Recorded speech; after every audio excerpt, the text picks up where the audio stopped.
ડેડિયાપાડાના ધારાસભ્ય ચૈતર વસાવા જેલમાં બંધ છે તેવામાં આમ આદમી પાર્ટીના નેતા ગોપાલ ઇટાલિયા ઈસુદાન ગઢવી સહિતના નેતાઓ છે તે ચૈતર વસાવાને જેલમાં મુલાકાત કરવા માટે જવાના છે। શું છે આ સમગ્ર મામલો, વાત કરીશું આ વિડીયોમાં।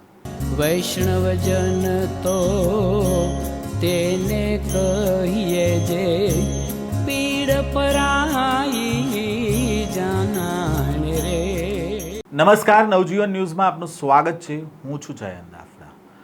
ડેડિયાપાડાના ધારાસભ્ય ચૈતર વસાવા અને તેમની પત્ની સામે આરોપ લાગ્યો હતો વનકર્મીઓને ધમકાવવાનો અને ફાયરિંગ કરવાનો। જો કે આ સમગ્ર કેસમાં નર્મદા કોર્ટ દ્વારા 9 આરોપીઓને 7 વર્ષની સજા ફટકારવામાં આવી છે। ચૈતર વસાવાના પત્ની અને ચૈતર વસાવા હાલ વડોદરાની સેન્ટ્રલ જેલમાં બંધ છે।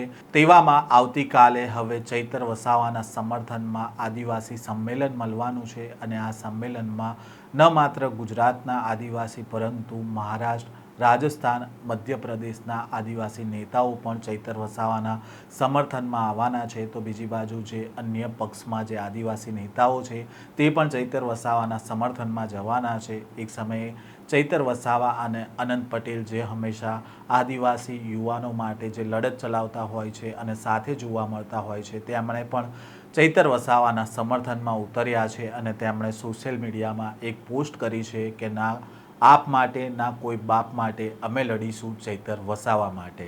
અનંત પટેલ દ્વારા આ પોસ્ટ મૂકવામાં આવી છે અને આવતીકાલે જે આદિવાસી સંમેલન થવાનું છે જેમાં ચૈતર વસાવાના સમર્થનમાં આદિવાસી નેતાઓ ભેગા થવાના છે અને હોકાર ભરવાના છે, તે સંમેલનમાં કોંગ્રેસના વાંસદાના ધારાસભ્ય અનંત પટેલ પણ પહોંચવાના છે।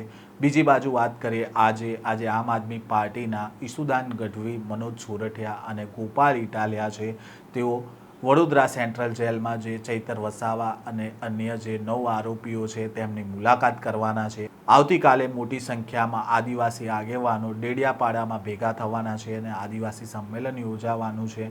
તેને જ લઈને હાલ આમ આદમી પાર્ટીના નેતાઓ અને આદિવાસી નેતાઓ છે તે તડામાર તૈયારી કરી રહ્યા છે અને આવતીકાલે આદિવાસી નેતાઓ છે તે ચૈતર વસાવાને લઈને સમર્થન જાહેર કરવાના છે અને નવા જૂની શું થશે આવતીકાલે તે તમામ અપડેટ સાથે તમને માહિતગાર કરીશું, એટલે નવજીવન ન્યૂઝ સાથે જોડાયેલા રહેજો।